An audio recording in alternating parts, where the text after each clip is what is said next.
Ripple CEO Brett Garlinghouse. He joins us right now. And you know, David, some say Ripple could be the next Bitcoin. What do you think, Brett? Is that a compliment that Ripple could be the next Bitcoin? Well, I think if we're solving a real problem and it's at scale, then I think it's a compliment. I think the most important thing that is going on in crypto is understanding what is real and what is just hype.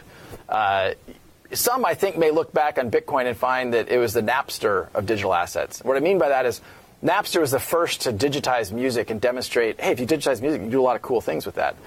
But ultimately, they were circumventing trademark laws, they were circumventing royalty payments, and government stepped in, and Napster was not successful. But Spotify, iTunes, Pandora, they were very successful.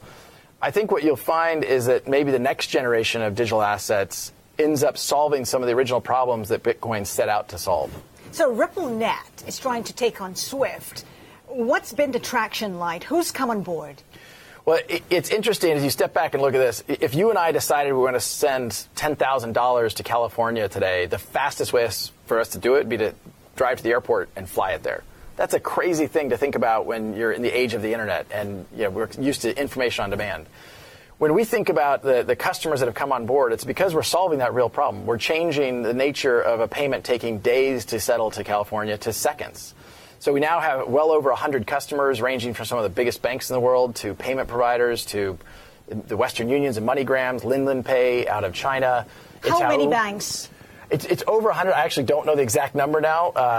Last time we announced it publicly, we said over 100. We'll probably announce the next one when we get to over 200. We're signing up more than a bank a week now. The thing is, it's not the number of banks. It's the volume for sure out there. What kind of volume are you looking at? Well, we've had one that we can talk publicly about is we have one corridor run by SEB, which is one of the first or second largest bank in Sweden, has done over $1 billion USD equivalent through one corridor. So while on the global macro scale, we're still just getting started. I think we're on mile one of a marathon, but we've crossed that starting line. Like this is real activity in production systems where customers are really benefiting from that.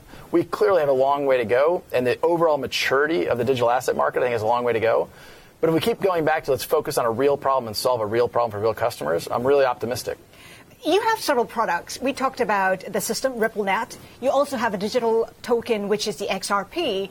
How is the XRP doing? Because we saw it surge 1,300%. Right. So XRP actually was the best performing digital asset in 2017. It was up, I think, something like 25,000%.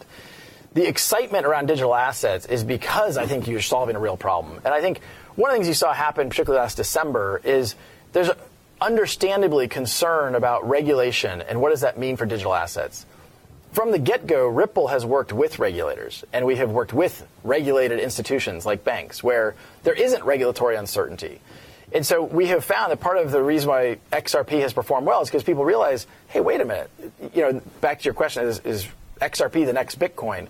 If we work with the system to solve this problem, and we can solve that problem at scale, a problem measured in the trillions of dollars, then there's a lot of opportunity to create value in XRP. But how can there be clarity on regulation when different countries are adopting different strategies when it comes to regulation? And the other thing as well is volatility. I mean, why use a cryptocurrency when it's so volatile right now? Yeah. So look, it's a really important question. I think there's a lot of misinformation out there. I've kind of jokingly suggested that when people talk about regulatory uncertainty, it's often people because they don't like the regulation. They're not actually regulatory uncertainty. If you think about a XRP transaction from one regulated financial institution, a bank or a payment provider, they're doing what's called a KYC check, which references Know Your Customer. There's a global regulatory framework around KYC. That's at both endpoints of an XRP transaction, into and out of. So I think the regulatory certainty actually is much better than people realize. It's just educating banks, regulators about how it actually works. Now, the volatility point is also a good one. XRP has clearly been volatile, as all digital assets have been. The nature of how an XRP transaction works, though, it's 1,000 times faster than Bitcoin. So the volatility risk you're taking around XRP is only for 3 seconds. So the volatility risk ends up being very, very, very, very small because it's so fast. For XRP, you've been looking at banks. If you take a longer-term period, who else are you targeting for XRP? What would make sense? Well, I think any payment provider, we're really trying to solve that cross-border payment transaction. So if you're going, we talked earlier about the U.S. dollar to the Mexican peso. It's one of the corridors we have live with XRP today. You can hold a U.S. dollar, sell that dollar, and buy XRP. In 3 seconds, you can move that XRP to Mexico and then sell the XRP and buy the Mexican peso.